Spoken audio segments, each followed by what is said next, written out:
Je vais faire quelque chose d'unique. Je ne pense pas que cela ait déjà été fait auparavant. Je vais démanteler Mahomet ce soir, le Coran ce soir et la Mecque, et je vais le faire en utilisant uniquement des preuves du 7e siècle, du siècle où cet homme a vécu, du siècle où ce livre a soi-disant été révélé et du siècle où cette ville existait. Soyez patient avec moi. C'est énormément de choses à démanteler, et je dois le faire en 1 heure, donc je vais vous demander de ne pas me regarder. Je veux que vous regardiez les écrans, parce que nous allons parcourir rapidement ce matériel. Posez vos stylos, vous n'allez pas suivre. Arrêtez de parler à vos voisins, ils regarderont probablement ici à la place, et après, parce que cela prendra 1 heure entière et probablement un peu plus pour faire cela, je ne ferai pas. Je veux entendre vos questions, mais je ne peux pas le faire d'ici. Donc, nous allons clôturer la réunion et ensuite, je reviendrai ici devant. Et si certains d'entre vous ont des questions à me poser, faites-le. Mais avant cela, je veux présenter des livres que mon bon ami Georges, qui est au fond, lorsque vous irez dans le foyer, regardez ce livre. C'est le livre qui confronte vraiment le Coran, celui dont je vais parler plus tard dans l'exposé d'aujourd'hui. C'est le livre numéro 1 qui a vraiment mis à mal les manuscrits du Coran. Je parlerai de certaines des objections musulmanes, mais c'est de Claire Tisdale. C'est là depuis 100 ans. Et je ne sais pas pourquoi je suis censé vanter cela, parce que c'est moi qui passe par le British Museum en regardant la Bible comme l'alternative au Coran. Mais c'est une vidéo, un DVD, qui vous aide avec ça. Alors passons directement à la critique historique de l'islam. Un aperçu rapide. L'accent est mis sur rapide. Alors allons-y. Que vais-je faire? Je vais regarder 4 domaines. Je vais regarder le problème avec les sources, puis je vais passer à la Mecque, de là à Mahomet et de là au Coran. Nous allons terminer avec le Coran parce que c'est de loin le matériel le plus dommageable. Une grande partie de ce que je vais présenter ce soir, la plupart d'entre vous n'ont jamais vu auparavant, et si c'est le cas, eh bien, que Dieu vous bénisse. Parce qu'alors vous comprendrez probablement un peu.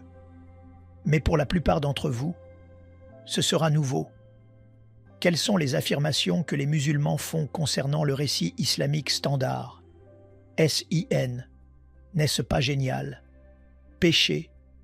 Nous allons mettre fin au péché ce soir.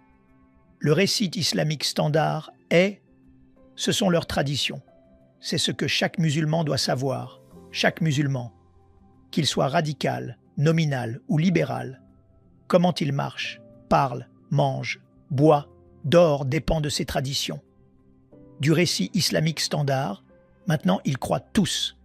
Chaque musulman croirait que Mahomet était le dernier et le plus grand prophète né à la Mecque en 550-70, mort à Médine en 632, a modelé l'islam pour le monde entier comme un paradigme et a reçu le Coran comme sa révélation finale.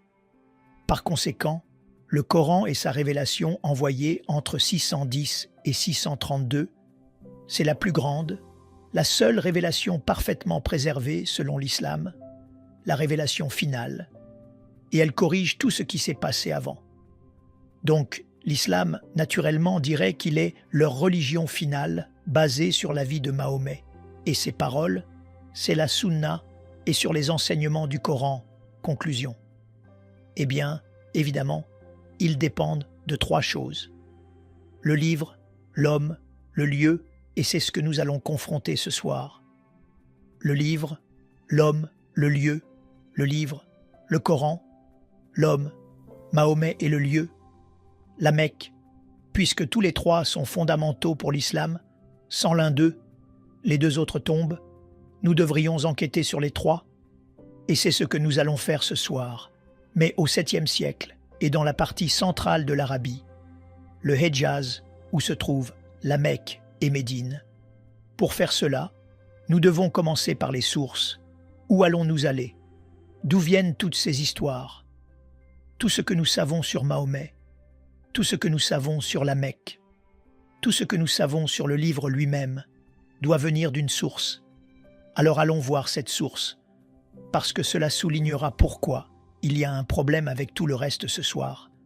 Maintenant, pour être cela, je veux que vous regardiez cette carte.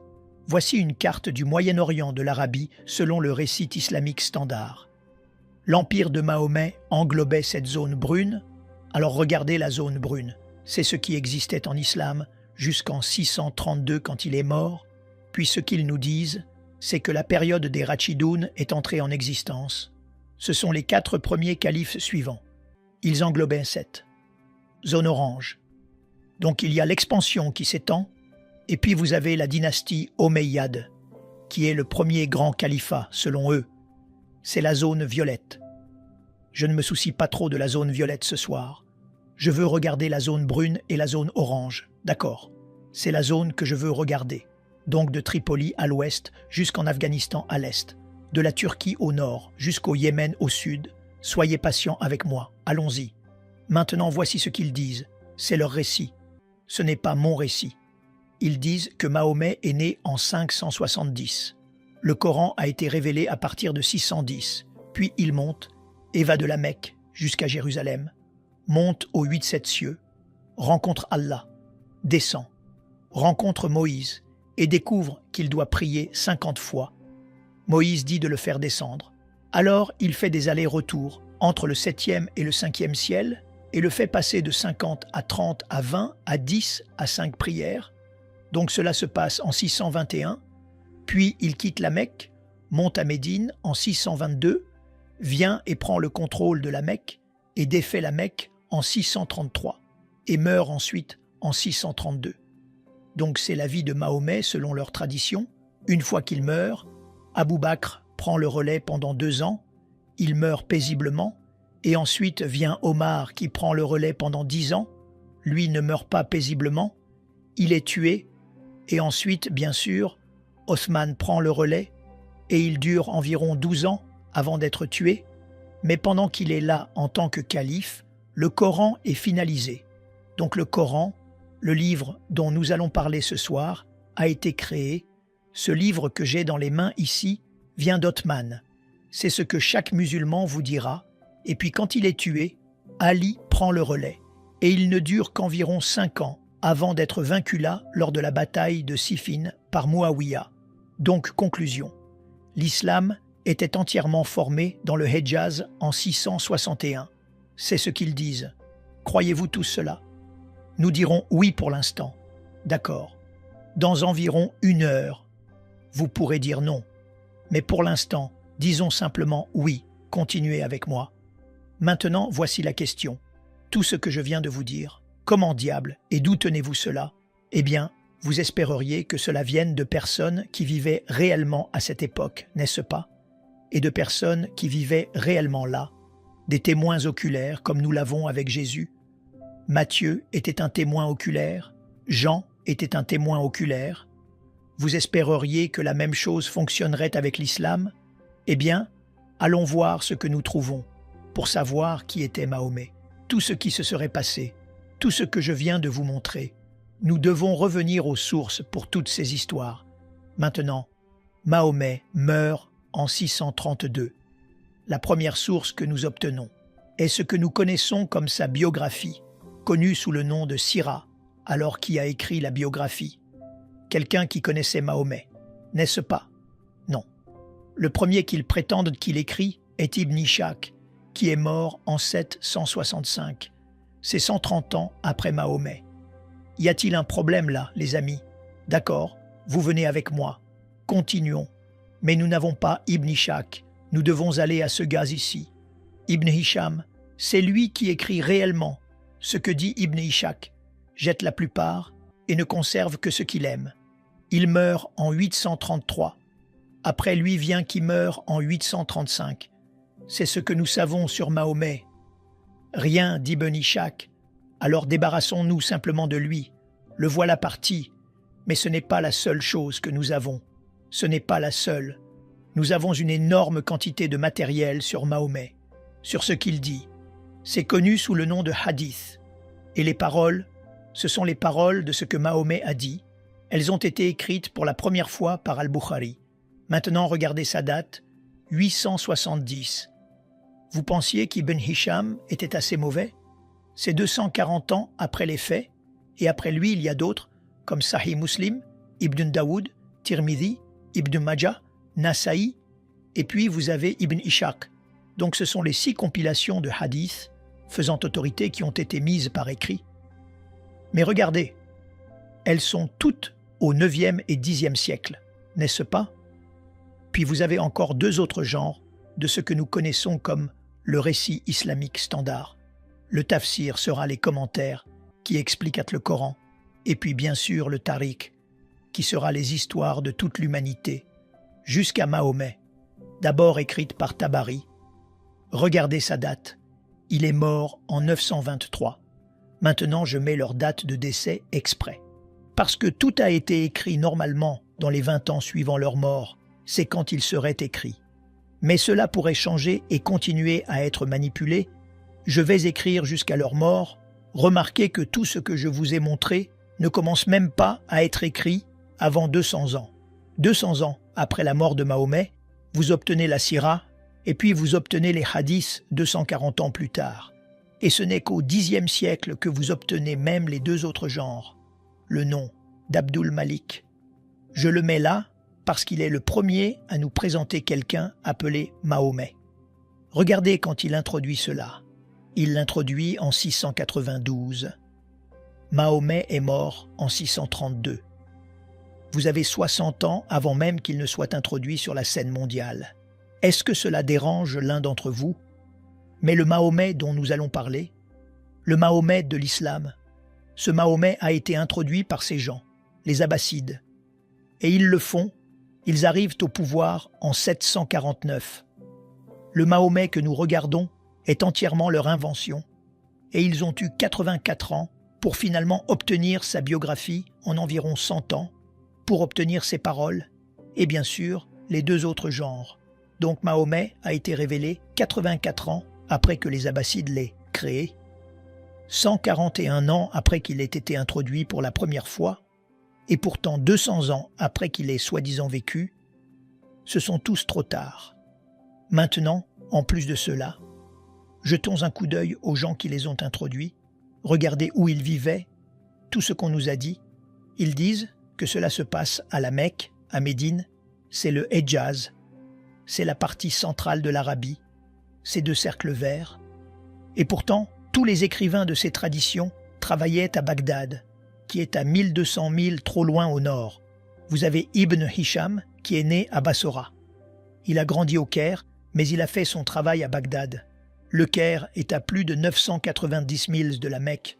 Bassora est à 1200 milles de la Mecque. Vous avez Al-Bukhari, qui écrit les hadiths. Il est de Bukhara, qui est en Ouzbékistan. C'est à 2600 milles de distance. Al-Tabari, qui a écrit. Il vient du Tabaristan, dans le nord de l'Iran. C'est à 1700 milles de distance. Aucun des écrivains traditionnels n'a vécu ou travaillé à la Mecque ou à Médine. Ils étaient tous trop loin au nord de la Mecque et venaient de l'ouest à l'est de Bagdad. Toutes ces régions du nord sont celles d'où venaient les Abbassides. Commencez-vous à voir le tableau? Il y a un problème ici. Tout ce que nous savons sur l'homme Mahomet, tout ce que nous savons sur le Coran, tout ce que nous savons sur la Mecque vient de 2 à 300 ans plus tard et de centaines de miles plus au nord, trop tard et trop loin. D'accord? Alors vous dites, eh bien, la même chose se produit dans le christianisme, nous avons le même problème, n'est-ce pas? Faisons la même application, regardons nos hadiths. En fait, mettons le même genre que nous venons de regarder pour connaître le livre, l'homme et le lieu et appliquons à Jésus-Christ. Parce que Jésus-Christ a aussi une sira, n'est-ce pas? C'est la biographie de Jésus, écrite par Matthieu, Marc, Luc et Jean. Ai-je raison? Il a aussi des hadiths. Ce sont les paroles de Matthieu, Marc, Luc et Jean, quand c'est écrit en lettres rouges. Chaque fois que Jésus parle, ce sont des lettres rouges. Donc nous avons aussi les hadiths de Jésus. Nous avons aussi le tafsir. Ce seront les commentaires écrits par Paul. Encore une fois, les commentaires de ce que Jésus disait et faisait. Paul les a ensuite appliqués à Éphèse et à Corinthe et à Philippe. Donc, ce seraient les commentaires. Et puis, nous avons aussi le Tariq, qui seraient les histoires. C'est le livre des actes écrit par Luc. Donc, vous avez exactement les mêmes 4 genres dans le christianisme qu'ils ont dans l'islam. Maintenant, appliquons les dates pour chacun d'eux. Et je vais prendre les dates les plus libérales que je peux trouver. Je vais marcher sur tous vos orteils S'il vous plaît, ne vous fâchez pas contre moi, je le fais pour une raison. Alors, regardons d'abord le tarikh de Jésus, l'histoire de l'Église primitive, écrite par Luc entre 52 et 72-68 après JC. C'est dans les 20 à 30 ans. Vous avez déjà le tarikh de Jésus écrit. Quand vous regardez le tafsir des lettres de Paul, il a été tué en 65 après JC. Il écrivait dans les 50 ans, suivant la mort du Christ. Donc, dans les 50 à 34 ans, vous avez déjà les commentaires de Paul, c'est le tafsir écrit. Quant à la sira et au hadith, le premier écrivain à les écrire. Serait Marc en 70-80, c'est dans les 37 ans. Vous avez Matthieu et Luc qui arrivent juste après 80 ans. Et puis, nous terminons avec Jean, qui est le dernier à écrire la sira et les hadiths de Jésus. C'est dans les 57 ans, ce qui signifie que dans les 29 à 57 ans, tous les hadiths du Christ ont été rassemblés. Tous les écrivains du Nouveau Testament ont vécu au même endroit que Jésus, et soit ils le connaissaient personnellement comme Jean et Matthieu, soit ils ont obtenu le matériel d'autres qui ont vu ce qu'il a fait et entendu ce qu'il a dit, comme Marc et Luc. Vous faites une comparaison entre ces deux. Quand nous comparons ces deux différents genres de littérature, le christianisme sait tout sur son livre, l'homme et le lieu dans les 15 à 60 ans, l'islam doit attendre 2 à 300 ans. Lequel, pensez-vous, est le plus autoritaire? Regardez la comparaison.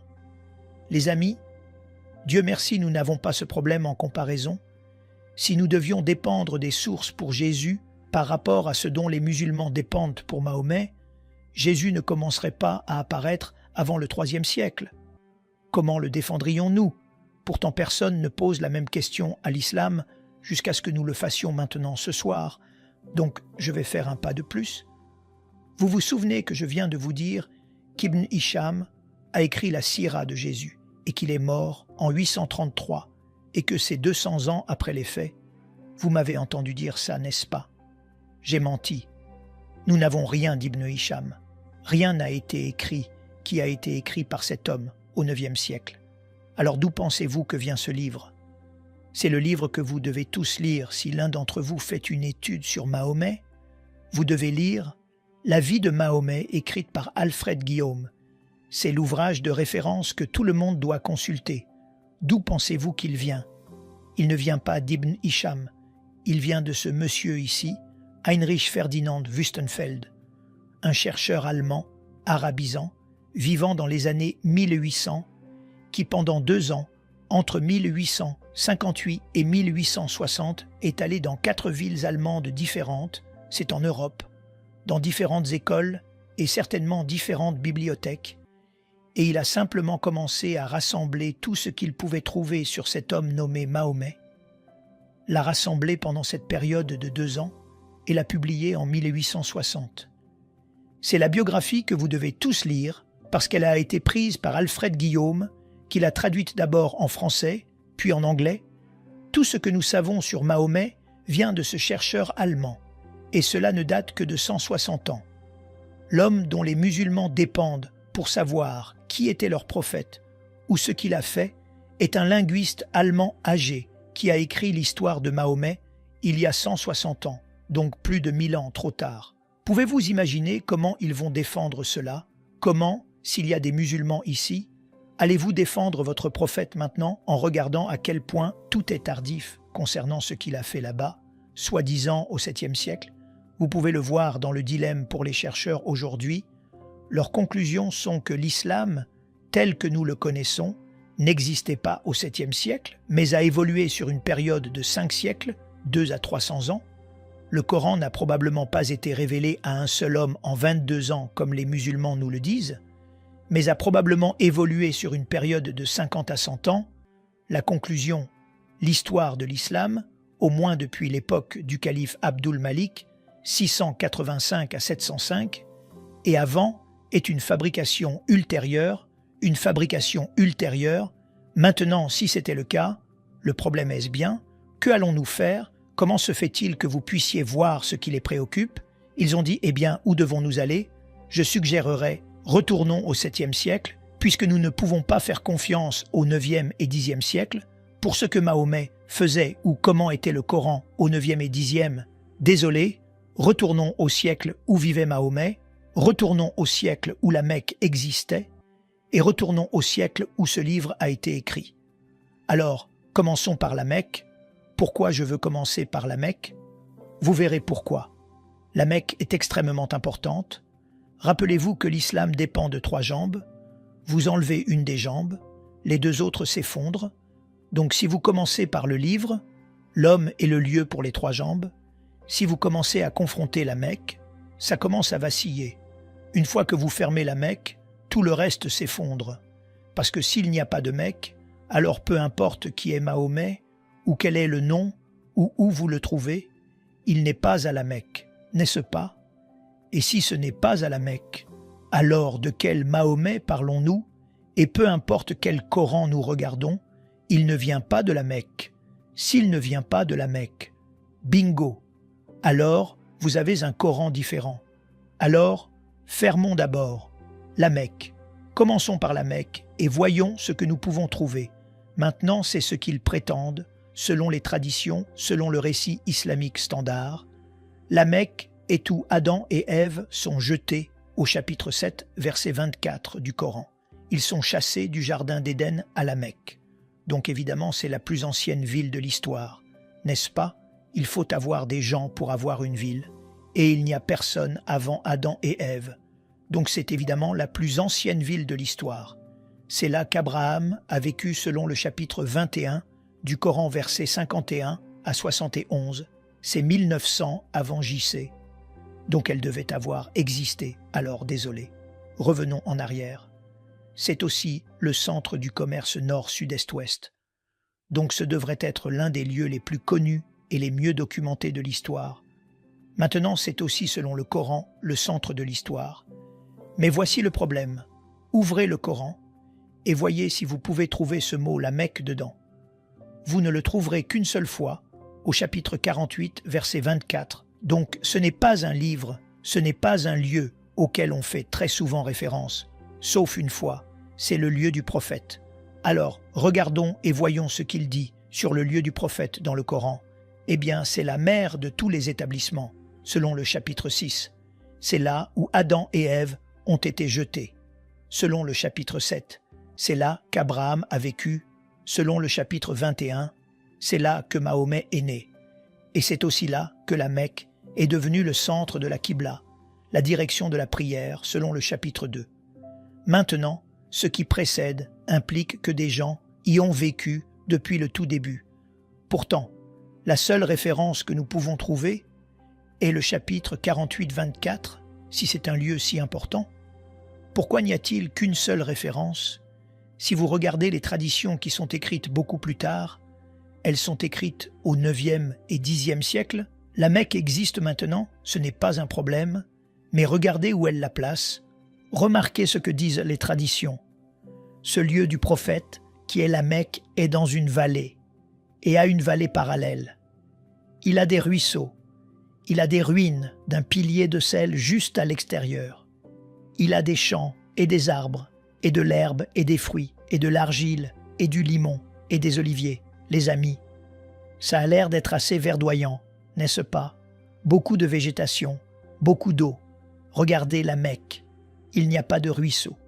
Il n'y a rien de tout cela à la Mecque, et il n'y en a jamais eu historiquement. Il n'y a jamais eu d'eau. Donc évidemment, ce à quoi les traditions font référence, ce n'est pas la Mecque que nous connaissons aujourd'hui. Quand vous regardez et déballez le Coran, vous le regardez. Vous remarquerez qu'une grande partie de celui-ci fait référence à des lieux géographiques.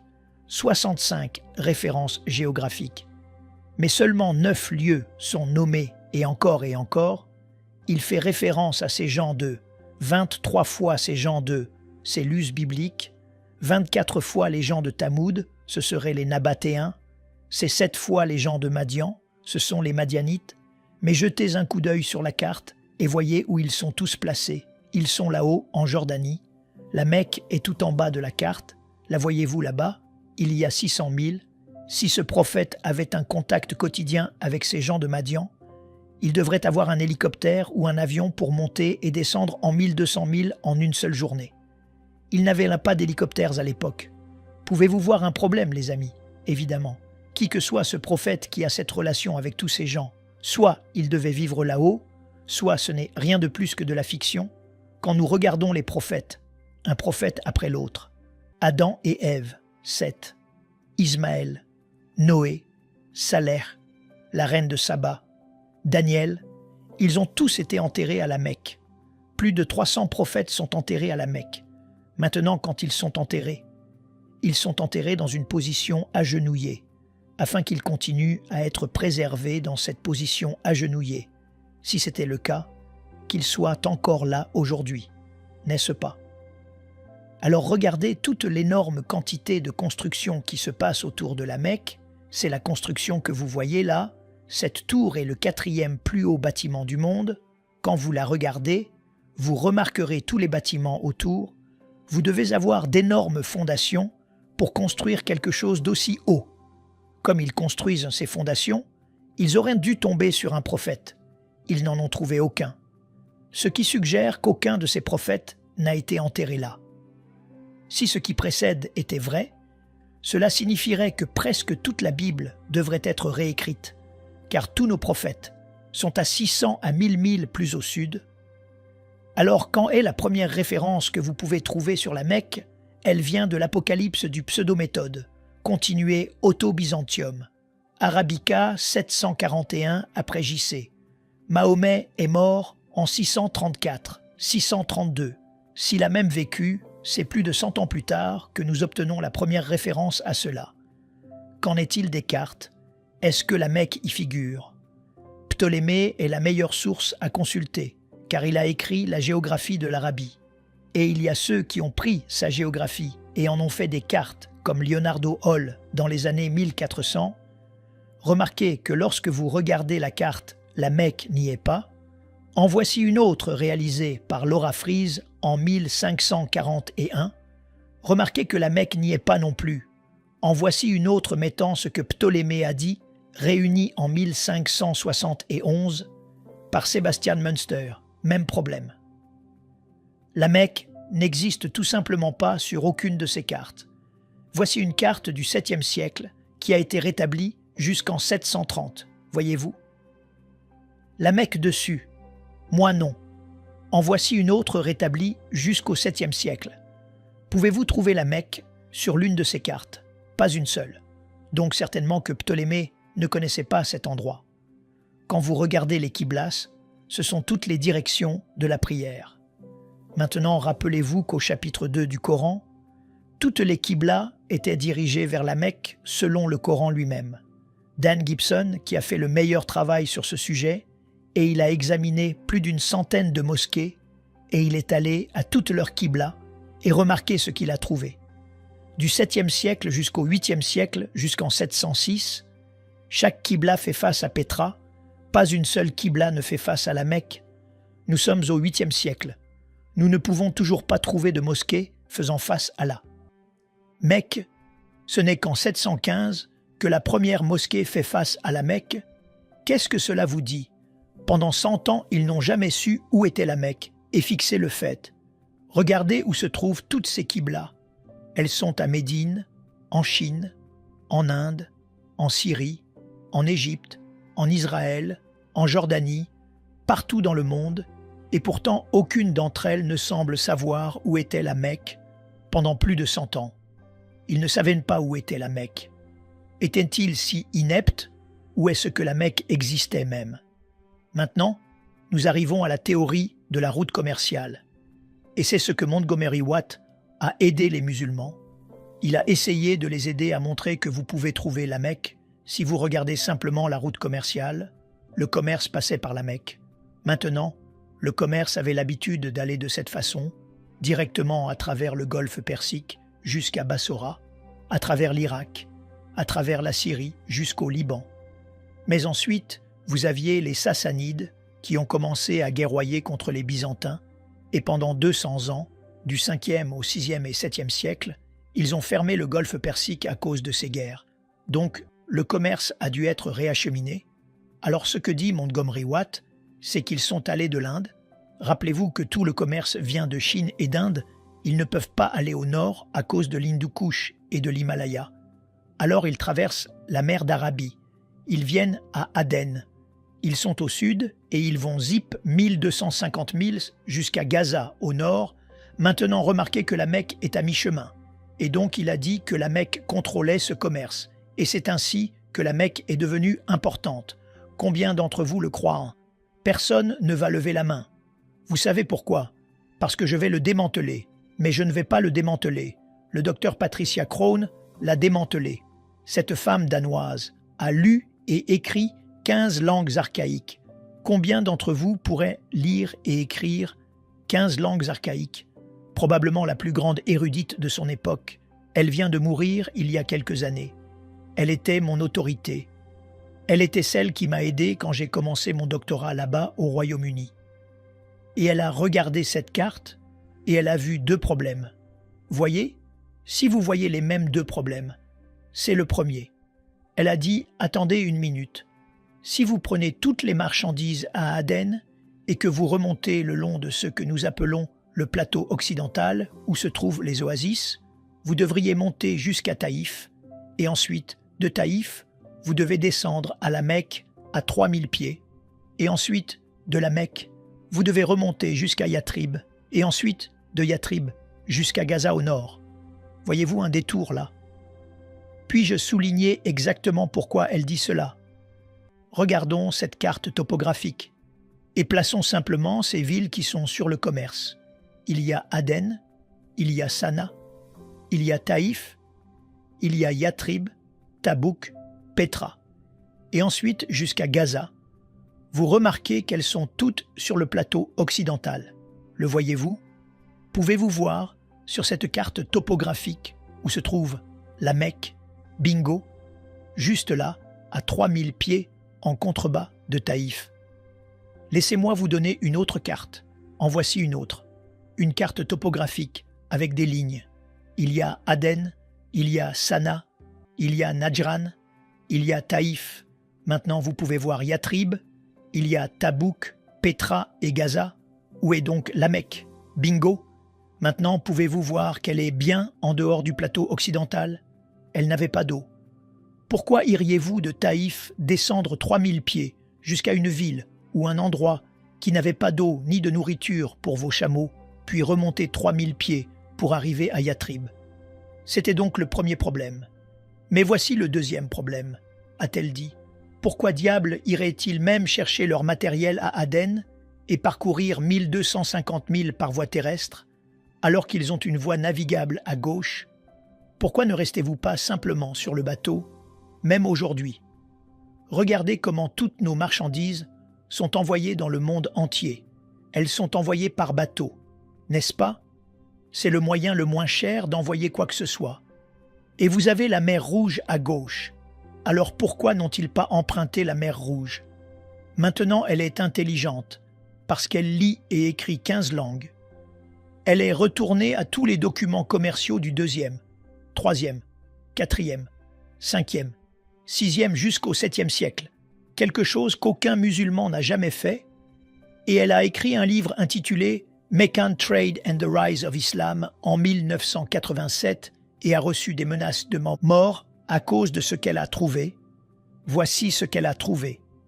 Elle a dit que lorsque vous observez le commerce, il traverse la mer d'Arabie jusqu'à Aden. Oui, ils s'arrêtaient à Aden. Ils y prenaient des provisions. Mais ils ne s'y arrêtaient pas. Ils ne déchargeaient aucune marchandise là-bas. Ils remontaient dans la mer Rouge.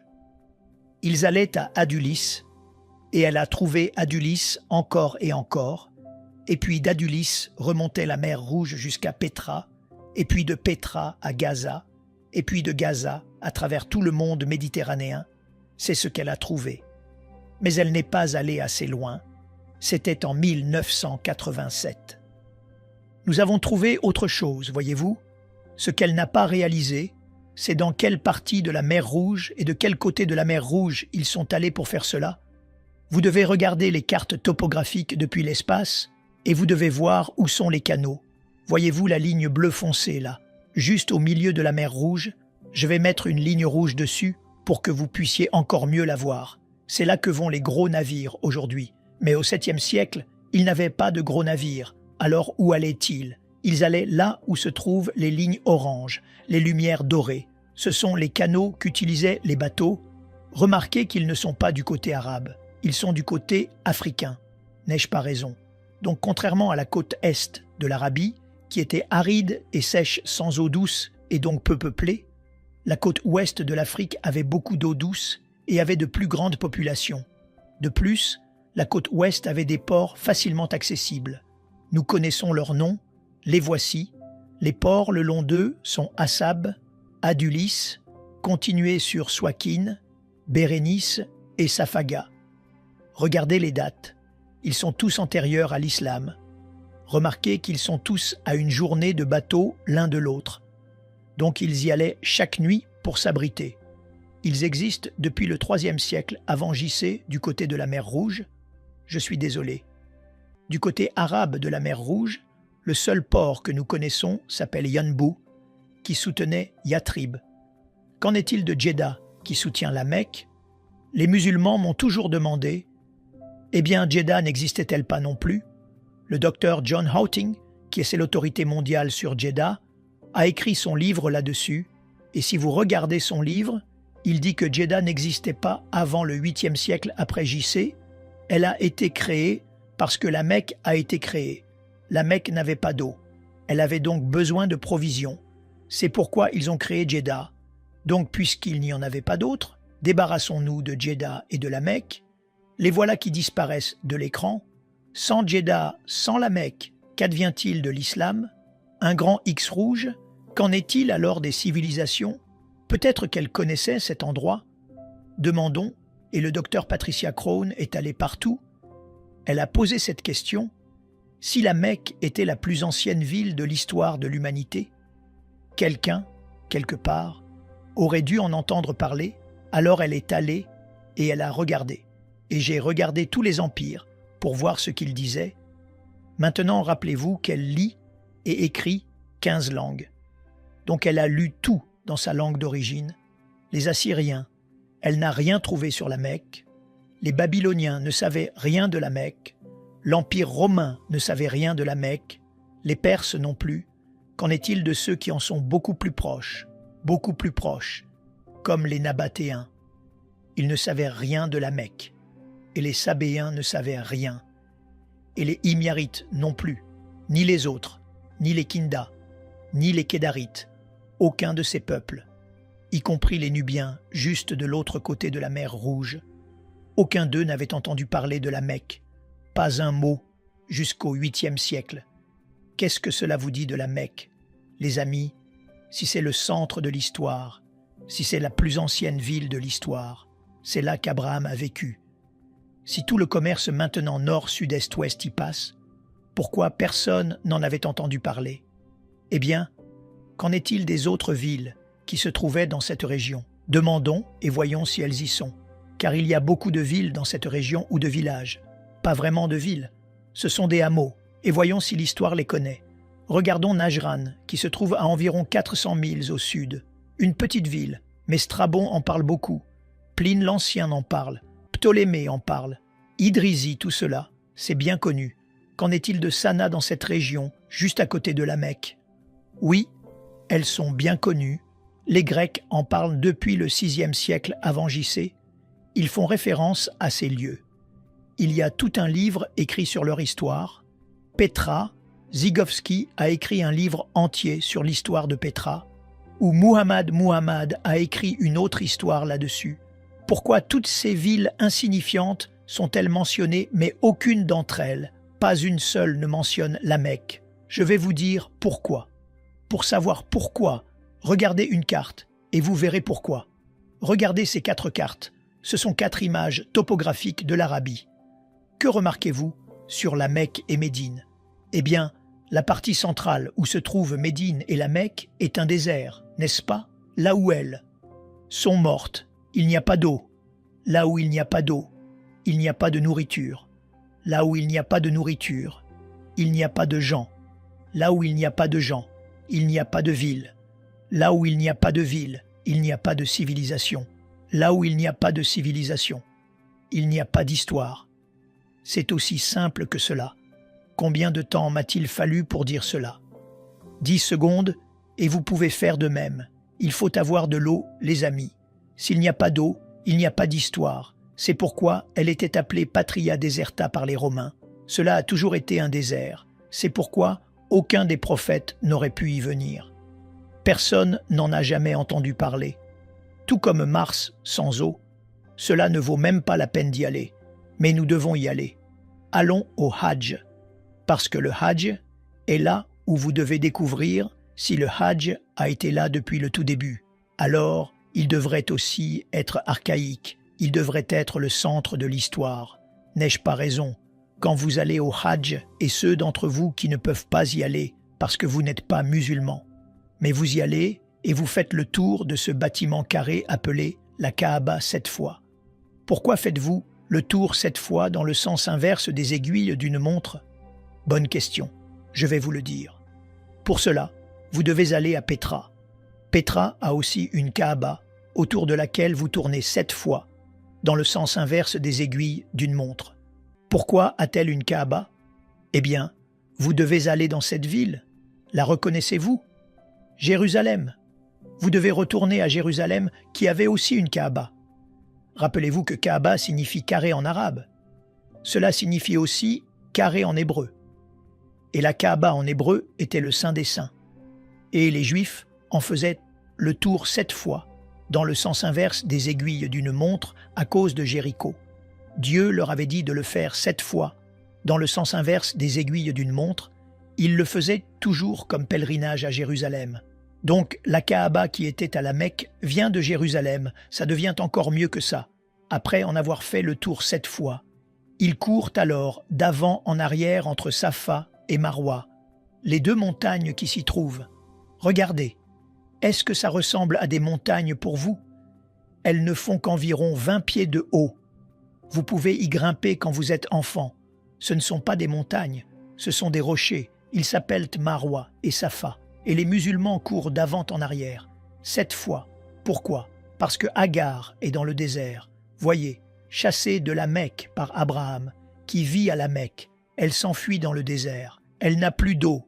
Elle doit trouver de l'eau pour Ismaël. Elle court en fait d'avant en arrière 7 fois entre 2 montagnes. Les amis, ça ne ressemble pas à des montagnes pour moi. En fait, attendez 1 minute. Elles ne sont qu'à 100 pieds de la Kaaba, qui est au centre de la Mecque. Si elle est dans le désert, elle ne peut pas trouver d'eau. Alors que fait-elle? Elle n'est qu'à 100 pieds. Pourquoi ne frappe-t-elle pas simplement à n'importe quelle porte pour obtenir de l'eau des voisins? Pouvez-vous voir qu'il y a un problème ici, les amis? Ce n'est pas le Marwa original et le Safa original. Ce n'est rien de plus qu'un fac-similé. Ce n'est rien de plus que lorsque vous allez à Las Vegas, vous y verrez une tour Eiffel, n'est-ce pas? Ce n'est pas la tour Eiffel originale. Vous y verrez une pyramide. Ce n'est pas la pyramide originale.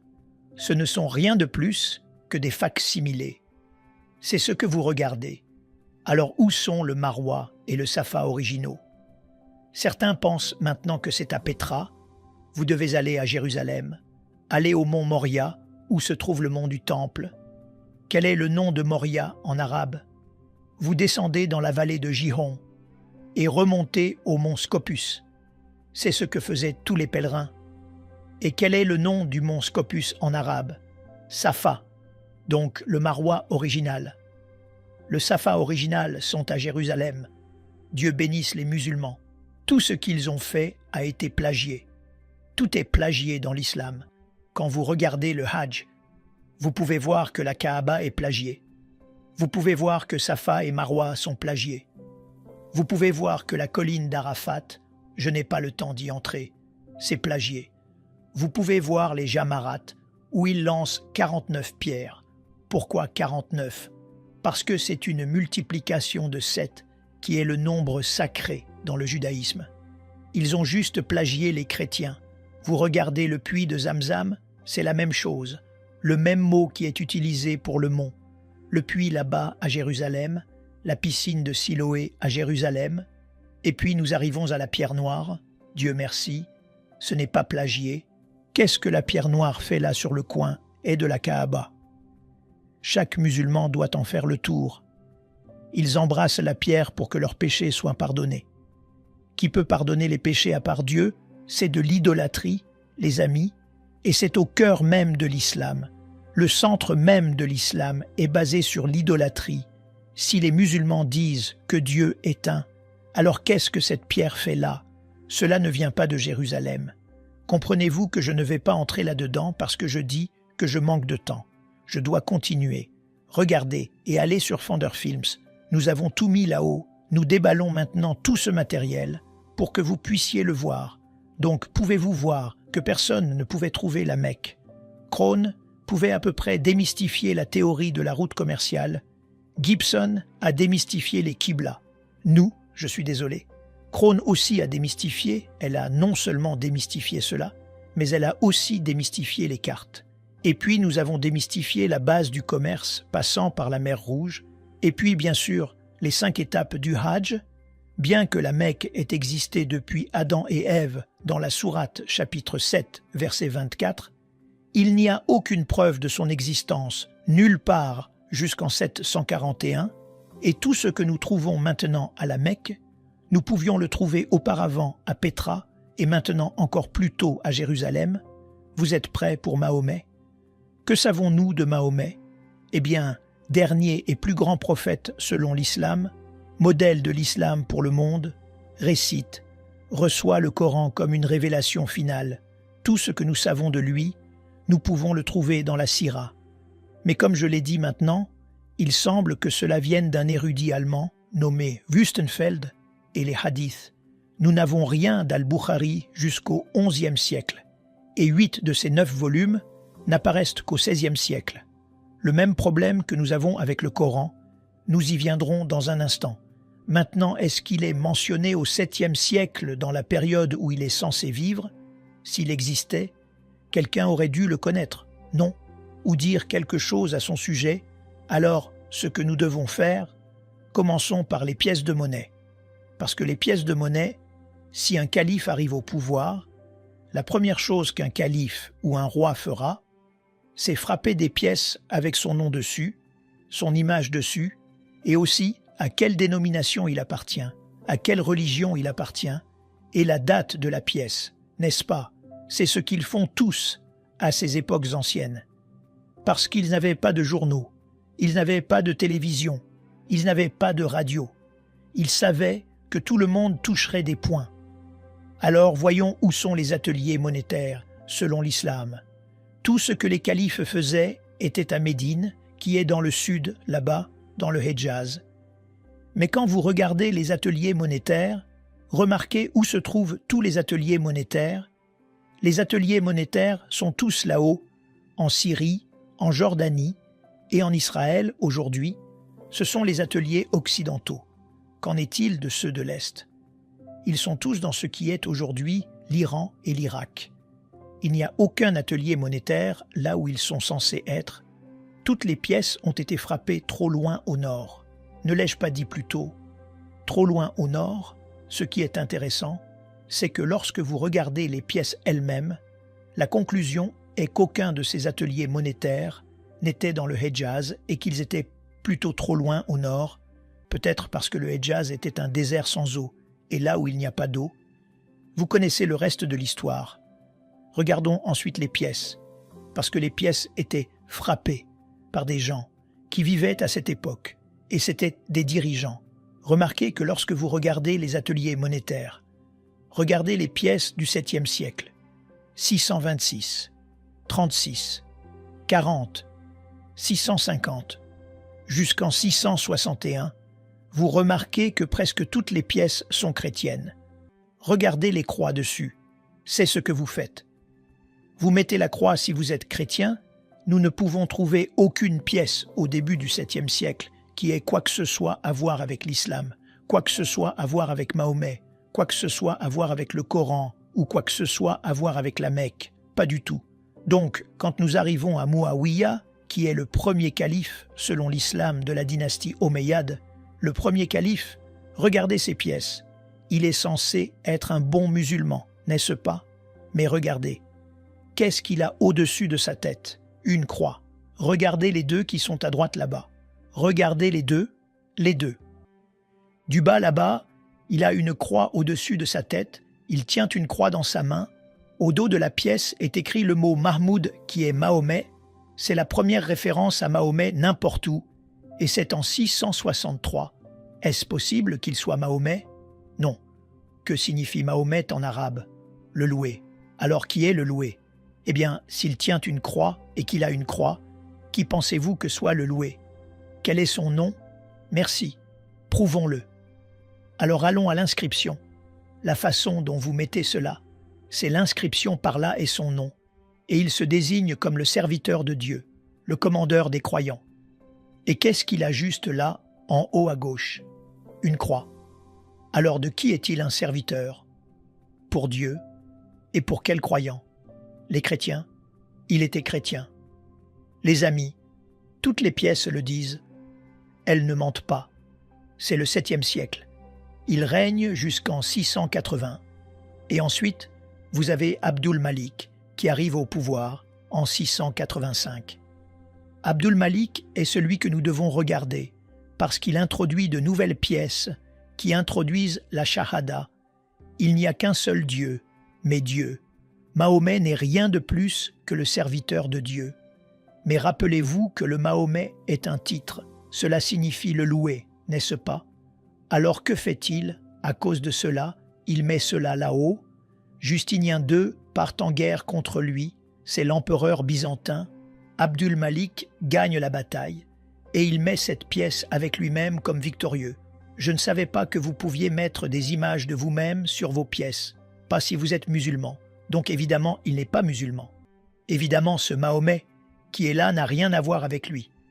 Il a tout à voir avec Jésus. Pourquoi?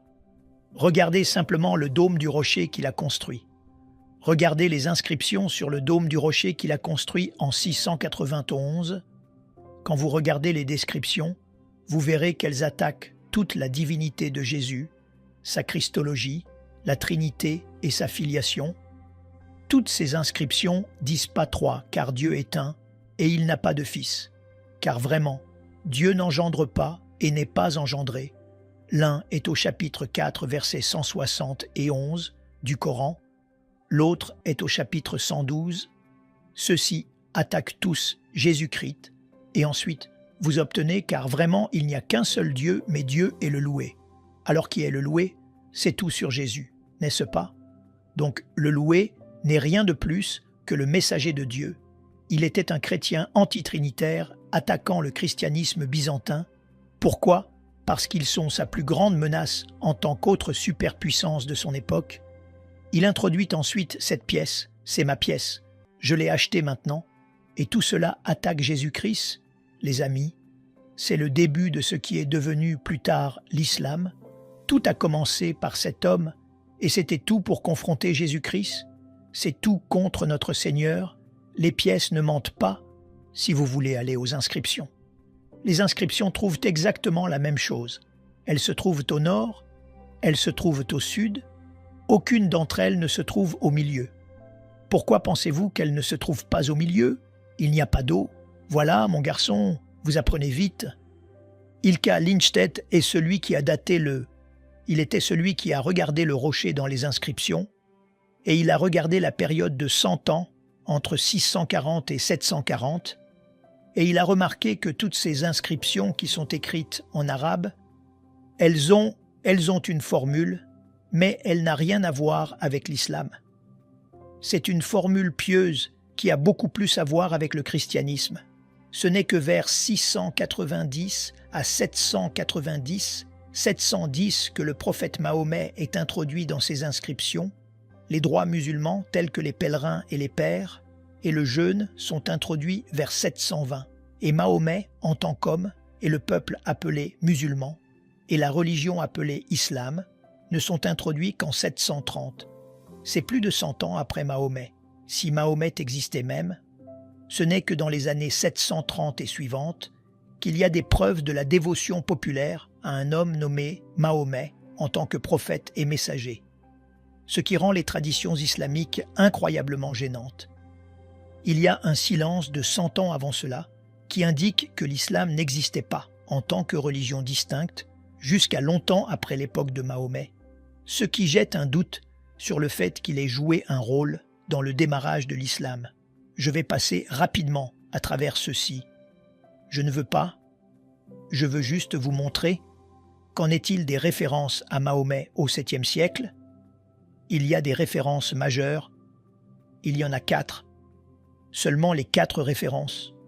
Regardez chacune de ces références à Mahomet dans des sources extérieures. Regardez. Il est connu comme le jour où ils étaient des Locumans. Ils vivaient en Irak. Donc évidemment, le loué est d'Irak. Regardez où se trouve l'Irak sur une carte. C'est à plus de 600 à 1000 milles plus au nord. Qu'en est-il en 636? Les Arabes de Mahomet, qui est à Yatrib, ou est-ce au nord d'Israël? Donc évidemment, c'est beaucoup trop au nord. Mahomet n'est jamais allé en Israël. Je ne me souviens pas qu'il soit jamais allé en Irak. En 660. Sébéos parle de l'Ismaélite, appelé Mahmet, qui était allié avec 12 000 Israélites. Tout d'abord, ce n'est pas historique. Il n'y avait pas 12 000 Israélites qui allaient faire la guerre contre les Byzantins. Cela n'a jamais existé. Donc évidemment, c'est frauduleux, mais néanmoins, regardez et voyez où c'est. C'est bien là-haut à Damas. Donc ce Mahomet, je ne me souviens pas que Mahomet soit jamais allé si loin au nord. Et ensuite, vous avez Jean-Bar Penkaye, en 690, qui parle d'un enseignant et chef des Arabes, qui évidemment s'appelait Mahomet. À qui cela fait-il référence? Regardez et voyez qui étaient les Arabes. Ils étaient tous chrétiens, mais ils n'étaient pas des chrétiens trinitaires à cette époque. C'est vraiment Jean Damascène qui identifie et voit pour la première fois le Mahomet que nous commençons à rencontrer, et il y fait référence. Il parle de Mahomet qui vient avec ses doctrines absurdes, vient avec 4 livres, le livre appelé La Vache, qui est maintenant la sourate 2, le livre appelé Les Femmes, qui est la sourate 4, le livre appelé La Table, qui est la sourate 5, et le livre appelé Le Chameau, qui est Sarah rien. Il n'y a pas de sourate du chameau dans le Coran, donc évidemment, quel que soit ce à quoi Jean Damascène fait référence, ce n'est pas le Coran que nous connaissons aujourd'hui, et le Coran est bien plus grand que seulement 3 sourates, il y en a 114 dans le Coran. Donc évidemment, cela signifie qu'il n'y avait pas de Coran. Que toute référence à Mahomet au 7e siècle le place à Gaza, Jérusalem, Damas ou Hira, qui sont tous situés trop loin au nord et font probablement référence à un autre Mahomet, le loué. Maintenant, nous arrivons au Coran, et c'est là que ça devient vraiment délicieux. C'est le meilleur matériel. Les amis, asseyez-vous. Si vous voulez aller aux toilettes, vous pouvez le faire, mais vous manquerez tout. Alors allons-y. Que prétendent les musulmans sur le Coran? Numéro 1, il n'est pas créé, c'est juste là, dans le Coran lui-même, au chapitre 85, verset 22. Donc il n'a jamais eu la moindre chance qu'un humain puisse avoir un contrôle sur lui. Il a été envoyé à Mahomet entre 611 et 632. C'est ce qu'ils prétendent. Il a été complété par Osman en 652. C'est probablement ce livre dans cette main, ici, est d'Othman, disent-ils. Et puis numéro 4. Le Coran est inchangé depuis les derniers 1400 ans. Pas un mot, pas une lettre n'a changé. Avez-vous entendu des musulmans dire cela? Chaque musulman dit ces 4 choses. Mémorisez simplement ces 4 mots. Incréé, envoyé, complété, inchangé. C'est tout ce que vous avez besoin de savoir. J'y reviendrai. Je vais démolir ces 4. Mais je vais vous montrer quelque chose d'encore mieux à propos de ces 4. Attendez. Alors que prétendent les chrétiens à propos de la Bible? Est-ce que la Bible est incréée? Non, bien sûr. Elle est créée. Nous savons qui l'a écrite. Nous connaissons même les auteurs. Nous mettons leur nom sur la plupart des livres. La Bible n'est pas envoyée. Elle a été inspirée par Dieu, mais pas envoyée par un ange. La Bible a été complétée. Oui, nous dirions que c'était le cas. La chose est que nous n'avons aucun des manuscrits originaux. Donc, nous ne savons pas ce qu'est le complet. N'a-t-elle pas été changée? Oui, des parties l'ont été. Nous savons où elles ont été changées. Nous savons même ce que nous mettons. Nous sommes très transparents. Nous mettons juste où les versets qui ont été ajoutés, où il y a eu des erreurs de scribe, ont été enlevés. Donc nous savons que nous sommes très clairs à ce sujet. Et nous ne parlons que de 40 versets, sur plus de 6000 versets. Donc ce soir, je ne vais pas démolir incréé ou envoyé parce que je ne suis pas là. Je vais démolir complet et inchangé. Ces deux-là, c'est ce que je veux regarder. Donc ce que je veux chercher, c'est un manuscrit du Coran du 7e siècle, qui est complet, 114 sourates, qui sont inchangées. Et c'est ce que j'ai demandé aux musulmans du monde entier. J'ai débattu plus d'une centaine de débats que j'ai faits avec les musulmans. Et c'est ce que je demande toujours. Montrez-moi un manuscrit de votre Coran du 7e siècle qui est inchangé, tout comme le Coran que j'ai dans ma main ici. Où allons-nous pour en savoir plus sur le Coran? Nous devons aller à Sahih al-Bukhari. Rappelez-vous que je vous ai dit qu'il est mort en 870. Donc c'est lui qui nous dit comment le Coran est assemblé. Voici ce qu'il dit. Il dit que Mahomet est mort en 632. Il n'avait pas été écrit. Il a finalement été écrit dans sa forme finale au temps d'Othman en 652. Le troisième calife. Il a ensuite envoyé 5 exemplaires à 5 villes différentes, la Mecque, Médine, Bassora, Koufa et Damas, et ceux-ci sont devenus le canon, le Coran canonisé pour le monde entier en 652. Le problème est que presque immédiatement, un autre Coran supplante celui de Damas écrit par Ubay ibn Kab. Il avait 116 sourates, c'est 2 de plus que dans le Coran d'aujourd'hui. Un autre a été écrit à Bagdad, écrit par Ibn Mas'ud. Il avait 110 sourates. C'est 4 de moins que ce qui est dans le Coran d'aujourd'hui. Un autre écrit par Ibn Moussa, 114 sourates. Il y avait tellement de différences selon Arthur Jeffrey, qui a fait le travail là-dessus. Si vous regardez juste ces manuscrits et que vous les comparez avec le Coran d'aujourd'hui, il y a environ 15 000 différences. Vous avez un problème. Alors comment pourrait-il y avoir eu un seul Coran? Il y avait au moins 5 Corans et 7 du 7e siècle de la Mecque, Médine, Bassora et Damas. Nous ne pouvons en trouver aucun aujourd'hui. Aucun de ces Corans n'existe aujourd'hui. Les amis, quand nous parlons d'il y a 1400 ans en tant que chrétiens, nous avons le Codex Sinaiticus, le Codex Alexandrinus, nous avons le Vaticanus. Ce sont du 3e et 4e siècle. C'est 2 à 300 ans avant le Coran. Pourquoi pouvons-nous reproduire l'intégralité de notre Bible? Nous avons 365 manuscrits du Nouveau Testament avant le 7e siècle. Pourquoi ne peuvent-ils pas présenter un seul Coran du 7e siècle? C'est ma question. Ce sont eux qui le prétendent, pas moi. Où sont ces 5 manuscrits? Regardez ces villes. Elles ont toujours été contrôlées par l'islam pendant les derniers 1400 ans. Alors comment ont-ils pu le perdre? Plutôt ineptes, ne diriez-vous pas? Donc avant d'entrer dans les manuscrits, je veux regarder les qira'at, ce sont les lectures. C'est probablement le matériel le plus dévastateur qui vient de sortir ces dernières années. Ce sont les manuscrits originaux. Maintenant je dis original. Cela signifie que ce sont les manuscrits les plus anciens. Vous remarquez quand vous les lisez, vous pouvez tous lire l'arabe. Vous remarquez que vous ne pouvez pas. Pourquoi ne pouvez-vous pas les lire? Parce que pour être un lecteur arabe, vous avez besoin de points et de voyelles, n'est-ce pas? Il n'y a pas de points et de voyelles sur ceux-là, vous en avez besoin. Parce que ces manuscrits, le Samarcande et le Sana, ceux-là avaient 16 lettres. Mais vous ne pouvez pas les lire aujourd'hui à moins d'avoir des voyelles pour vous aider, ou des points. Aujourd'hui, il y a 28 lettres. Donc évidemment 12 autres lettres ont été ajoutées. Pourquoi? À cause des points. De quoi est-ce que je parle? Eh bien, regardez un smiley. Un smiley est généralement la racine de la plupart des lettres en arabe. Si vous mettez un point au-dessus, vous avez un nun, 2 points au-dessus, vous avez un ta, 3 points au-dessus, vous avez un ta, 1 point en dessous, vous avez un ba, 2 points en dessous, vous avez un ya. 5 points ont été ajoutés au 8e siècle, pas au 7e siècle. Maintenant, je peux le lire.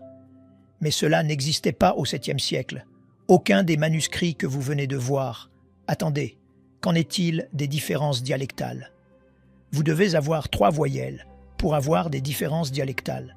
Donc vous devez avoir un dhamma qui est le son ou vous devez avoir un kasra qui est le son et vous devez avoir un fatha qui est le son a. Ceux-ci n'ont été ajoutés qu'à la fin du 8e siècle et au début du 9e siècle. Donc vous avez un problème ici. Parce que soudainement vous avez Abdul Malik qui arrive au pouvoir et il veut créer un Coran parce qu'il introduit maintenant un prophète. Un prophète doit avoir un livre. Alors que faites-vous? Vous devez emprunter à droite et à gauche. Mais le problème est que vous empruntez en arabe et vous n'avez pas d'arabe qui a des points et des voyelles. Donc vous décidez d'écrire votre Coran avec vos points dedans. Et vous appelez Hafs. Eh bien, vous êtes censé être un homme. Mais écoutez, faites semblant d'être un homme aujourd'hui. Et vous l'appelez Warsh. Et vous décidez d'écrire votre Coran. Et vous mettez vos points et vos voyelles. Où vous voulez. Vous vivez à Koufa. Vous vivez au Caire. Vous vivez à Damas. Et vous mettez vos propres points où vous voulez. Et vous mettez vos points où vous voulez. Soudain, nous avons 4 Corans différents, n'est-ce pas, dans 4 villes différentes. Eh bien, cela commence à proliférer jusqu'au Xe siècle. Il y avait 700 Corans différents, vous m'avez entendu, 700 Corans différents, selon cet homme qui a fait sa thèse de doctorat. Il est maintenant à la tête du département islamique de l'université Harvard. Il estime, parce qu'ils ne sont pas là aujourd'hui, vous avez maintenant un problème, j'ai tous ces Corans, aucun d'entre eux n'est d'accord, vous avez. Une difficulté donc même avec Jaïd, un homme au Xe siècle, a eu la responsabilité d'en choisir 7. Et ce sont les 7 premiers qu'il a choisis. Nafi de Médine, de la Mecque, Ibn Amir de Damas. Remarquez que 3 d'entre eux sont de Koufa, un à Damas, l'autre est de Bassora, et les 2 autres sont d'Arabie. Regardez les dates. Que remarquez-vous à propos des dates de chacun d'eux? Regardez les dates de décès. Chacun d'eux est mort soit entre 736 et 805. Cela signifie les 8e et 9e siècles. Est-ce que l'un de ces hommes connaissait Mahomet? Ont-ils même vécu au même siècle que Mahomet? Alors comment aurait-il pu venir de Mahomet? Ce sont les 7 que chaque musulman jurera venir de Mahomet, mais personne n'a osé regarder leurs dates. C'est moi qui ai mis les dates là-bas. Vous devez rassembler les dates, les amis, et c'est là que vous allez anéantir chaque musulman. Ils n'ont aucune idée de ces dates. Ce sont les 7 premiers. Mais ce livre n'est pas là. C'est Hafs. C'est le livre officiel pour le monde entier aujourd'hui, mémorisé par 93% de tous les musulmans. Voyez-vous le nom d'Assim là-haut? Numéro 5. Il est un disciple d'Assim. Donc en 1194, 2 disciples ont été choisis parmi chacun des 7 pour en faire 14, n'est-ce pas? Et cela a été choisi par Al-Shatibi en 1194. Maintenant vous avez 7 plus 14. Combien en avez-vous? 21, n'est-ce pas? J'espère que mes mathématiques sont bonnes. Ce n'est toujours pas assez bon. Au XVe siècle, en 1429, un autre homme nommé Al-Jazari en a choisi 9 autres pour s'acclimater avec 21 autres. Donc maintenant, vous avez 30 Corans différents, aucun n'est identique, mais on vous a dit qu'il n'y a qu'un seul Coran, n'est-ce pas? Et celui qui a été choisi par l'Arabie saoudite était le Hafs que vous voyez là. Devinez combien de différences il y a entre Hafs et les 29 autres. 93 000, 93 000. C'est la première fois que vous entendez cela, n'est-ce pas? J'espère que vos gens vous regardent. Musulmans, vous écoutez. Cela va anéantir votre Coran pour vous. Qui est celle qui a trouvé cela? Ma collègue. Elle ne mesure que 1,60 m. Elle est de Turquie à Londres. Elle et moi étions sur l'échelle pendant 3 ans là-bas, à Speaker's Corner, tous les dimanches. C'est elle qui les a trouvés par hasard, parce qu'elle est allée au Maroc, elle est allée au Yémen, elle est allée en Jordanie, et elle est entrée dans une librairie et a dit « Montrez-moi un Coran ».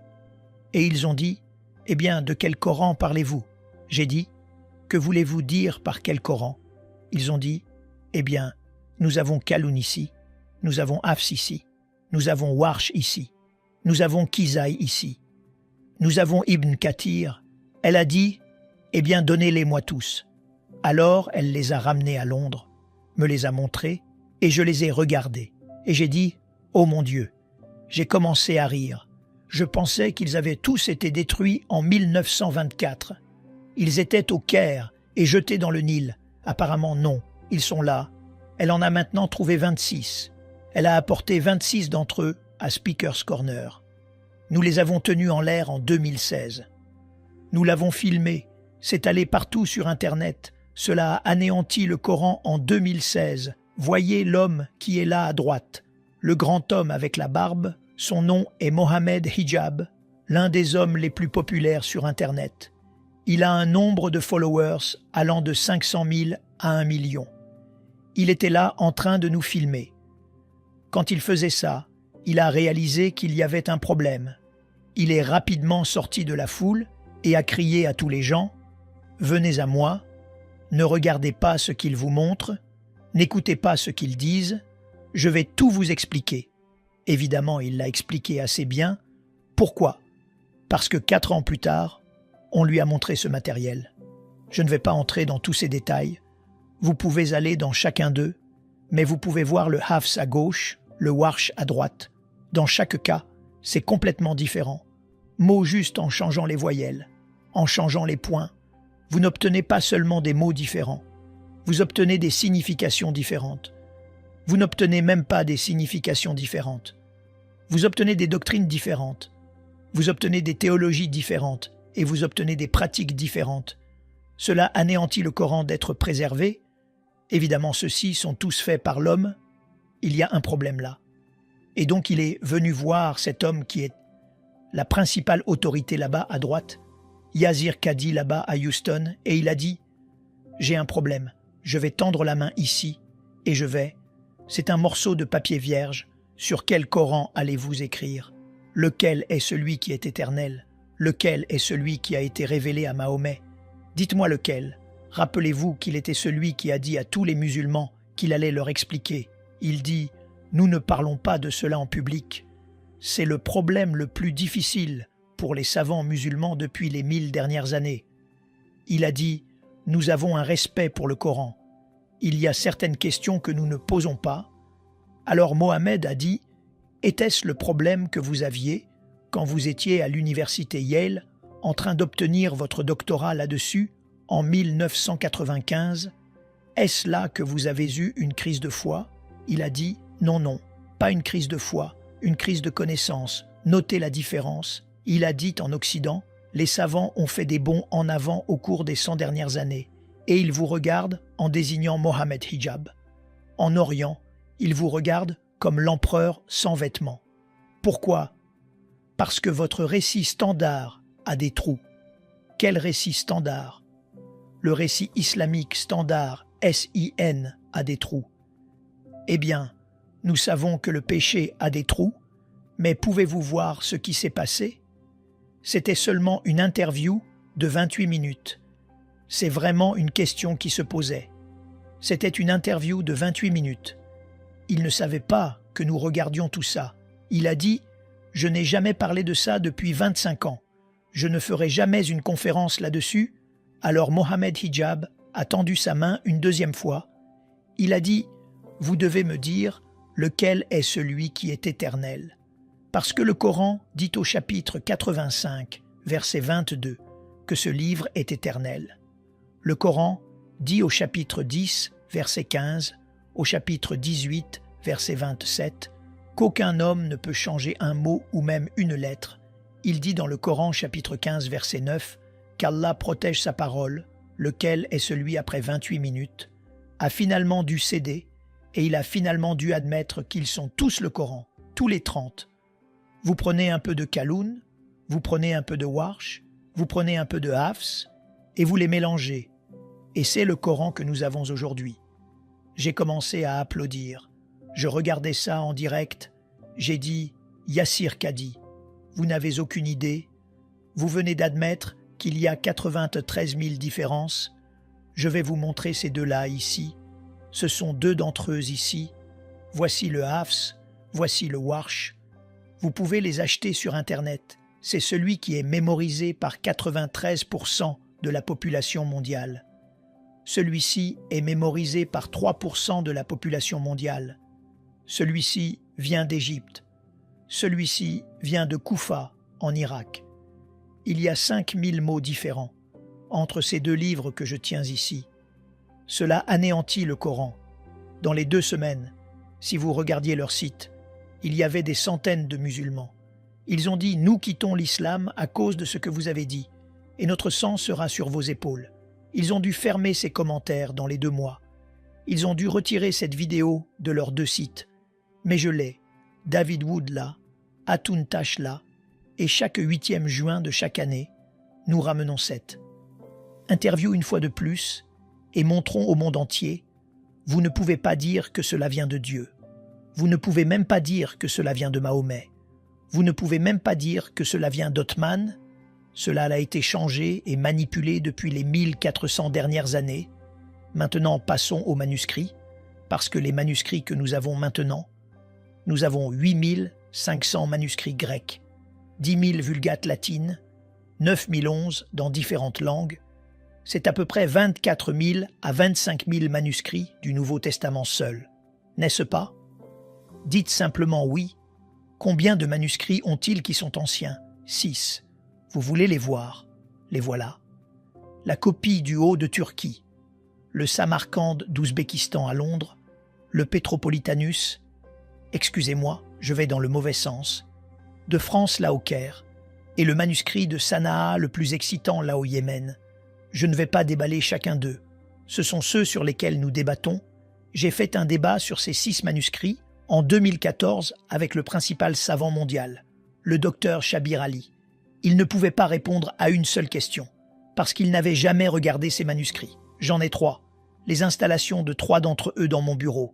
Nous les regardons, les amis, vous remarquez ce que nous avons trouvé. Aucun de ces manuscrits n'est du 7e siècle. Ils sont du 8e, 9e et 10e siècle. Aucun n'est identique. Et ils ne correspondent pas au Coran que nous avons aujourd'hui. Le meilleur, la copie du Haut, qui est à peu près 99% à 2270 variantes de manuscrits. Quand vous regardez le manuscrit de Sanaa, il a 2 couches différentes de lettres et il y a 63 versets dans la couche inférieure. Il a 70 variantes, juste dans ces 63 versets. Pouvez-vous voir qu'il y a un problème ici? Je ne vais pas entrer dans ceci ici. Ce sont les datations au carbone. Mais quand vous regardez les datations au carbone des premiers manuscrits du manuscrit de Sanaa, elles sont datées du carbone de ce manuscrit. Elles sont datées de 390 à 550. Elles sont toutes antérieures au Coran. Elles sont antérieures à l'islam et elles sont antérieures à Mahomet. Prouvant que la datation au carbone ne l'utilise pas, alors ils sont venus avec ce livre ici, appelé les Folios de Birmingham, le manuscrit de Birmingham. Vous vous en souvenez, en 2015, c'était partout sur Internet. Quand vous regardez le manuscrit de Birmingham, ce ne sont que 2 morceaux de papier recto-verso. Ce ne sont que 33 versets, et devinez de quoi il s'agit. Il s'agit des 7 dormants d'Éphèse, chapitre 18. Cela n'a rien à voir avec l'islam, c'est à propos du proto-évangile de Jacques.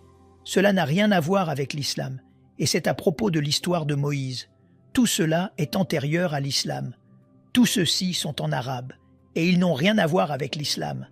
Alors que se passe-t-il? Attendez, je veux des interviews.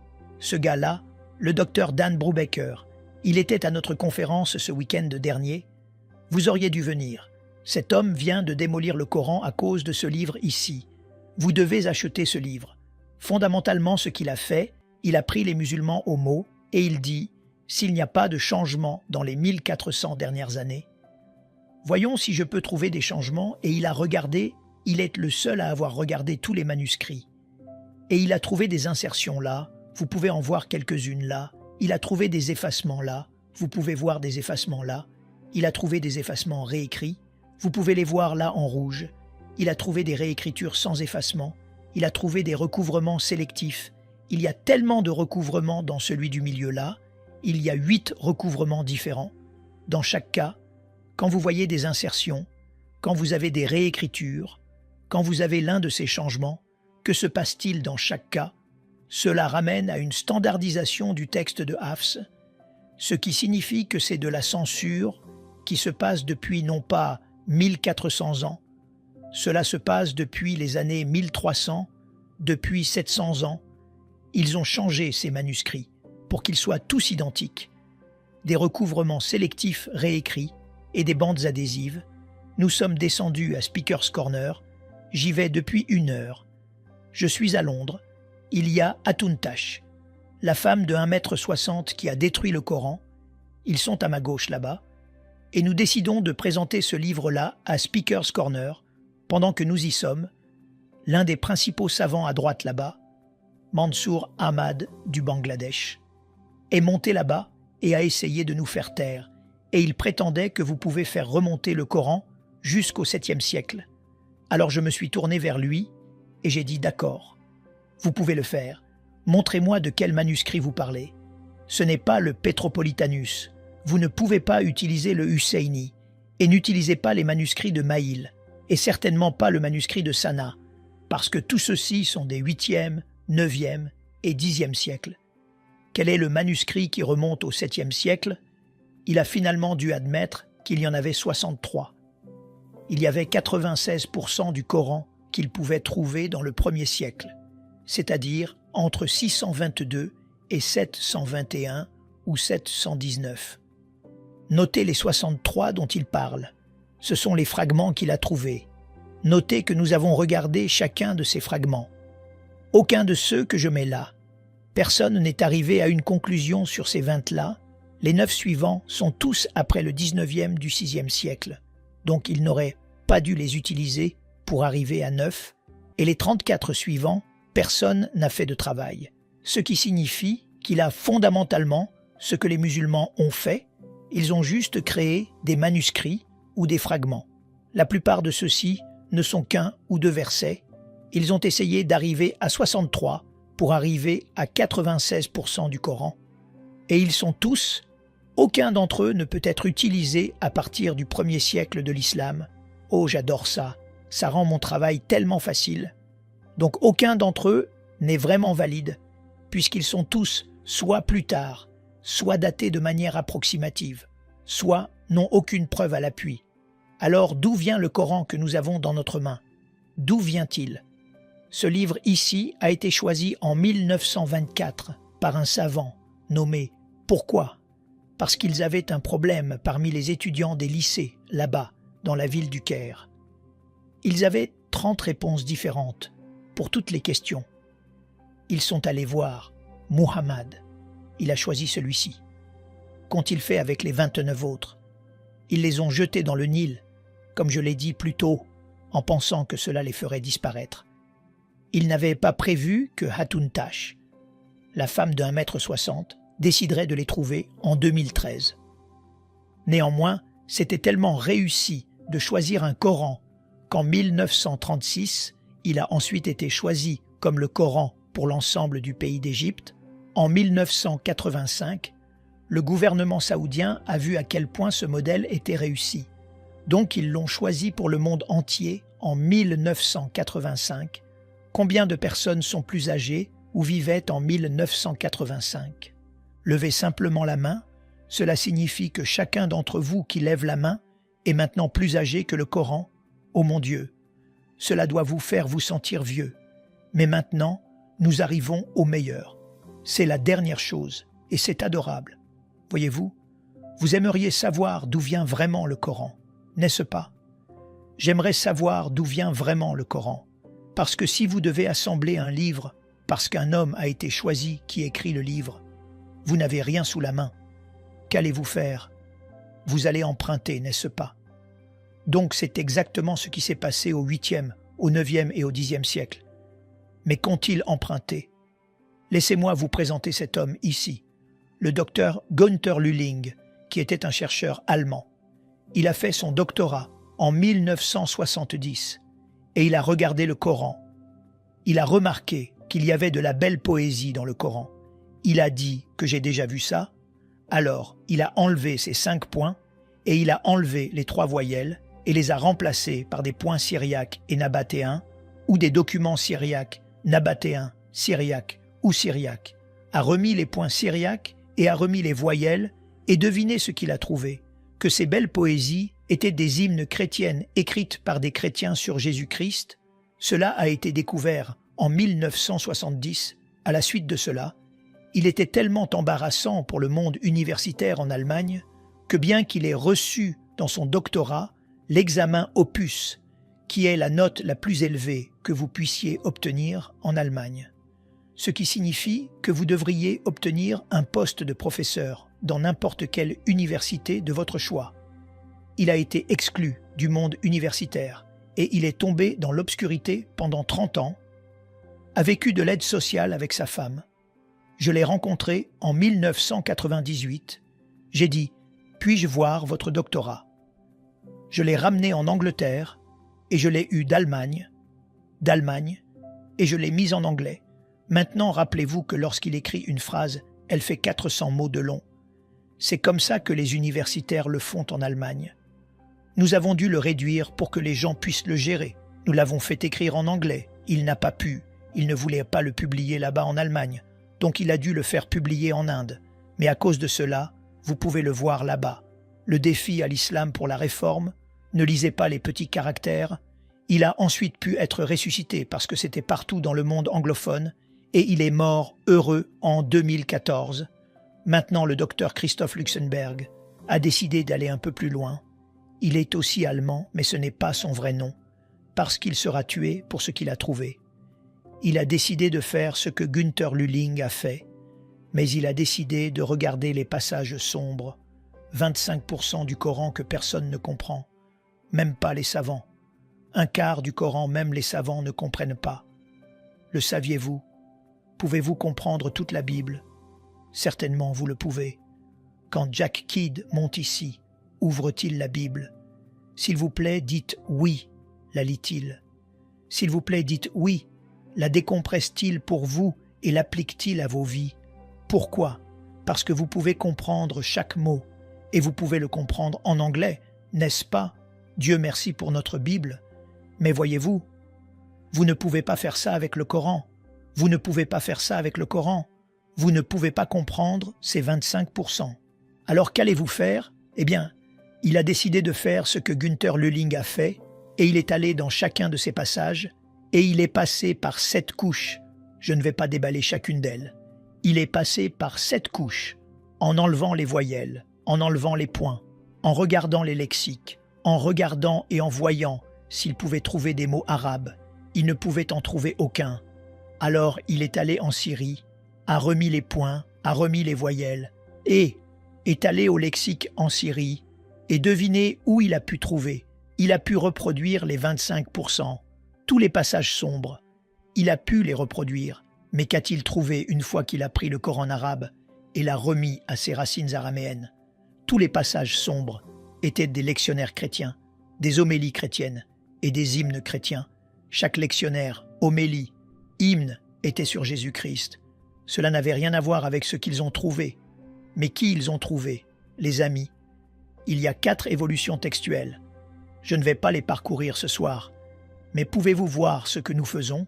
Je veux poser la même question sur le Coran et arriver à la même conclusion. Rappelez-vous que j'ai dit au tout début que les musulmans ont 4 choses qu'ils exigent du Coran. Il doit être éternel, il doit être envoyé, il doit être complet et inchangé. Je pense que nous avons démoli cela ce soir, n'est-ce pas? Et nous ne dirions pas la même chose de notre parole de Dieu, la Bible. Mais attendez une minute, la Bible est-elle la seule parole de Dieu que nous ayons? N'avons-nous pas aussi quelqu'un qui est aussi appelé la parole de Dieu, le Logos, Jésus-Christ? Appliquons ces 4 à lui. Jésus-Christ est-il éternel? Numéro 1. Jésus-Christ a-t-il été envoyé? Numéro 2. Jésus est-il complet? Numéro 3. Jésus est-il inchangé? Absolument. Tout ce dont les musulmans ont besoin, nous l'avons déjà. Donc les 4 critères que les musulmans recherchent dans leur Coran, comme leur révélation primaire, nous les avons déjà en Jésus-Christ. Notre révélation primaire, les amis, nous devons les ramener à la maison, à une révélation beaucoup plus grande et meilleure. Et quel est son nom? Quel est son nom? Oh, j'aime son nom. Quel nom? Prions notre Père céleste. Alors que nous sommes allés et que nous avons déballé ces 3 domaines, nous avons regardé le livre, l'homme et le lieu. Nous avons aussi regardé les sources, Seigneur. Quand nous regardons celles-ci et que nous réalisons à quel point l'islam est sans espoir et peu pratique, quand nous regardons et voyons que ce n'est pas un homme qui a vécu au 7e siècle, oh, il y avait beaucoup de gens appelés Mahomet le loué, bien sûr. Peut-être même vous avez été appelé cela quand vous étiez ici. Mais Seigneur, quand nous regardons et voyons qui il est et ce qu'il est devenu et ce que David lui a fait, ce n'est pas un homme que je veux suivre. Quand nous regardons le Coran et que nous voyons qu'il n'y avait pas de Coran au 7e siècle, il n'y avait même pas de ville appelée la Mecque, Seigneur.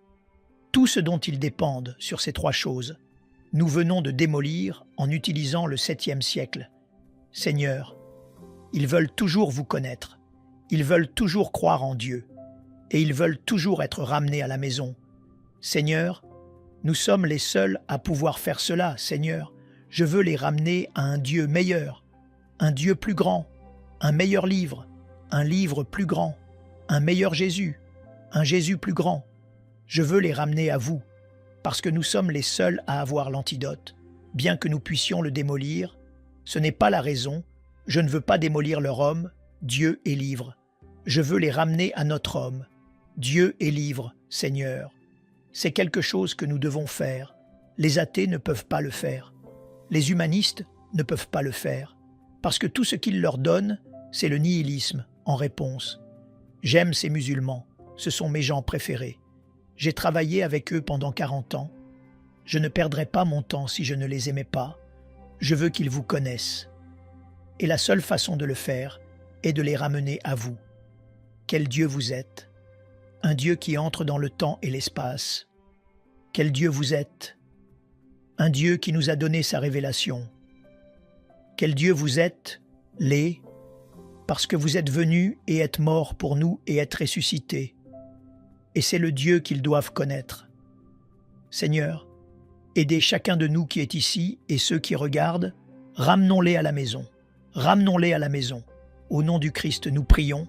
Amen.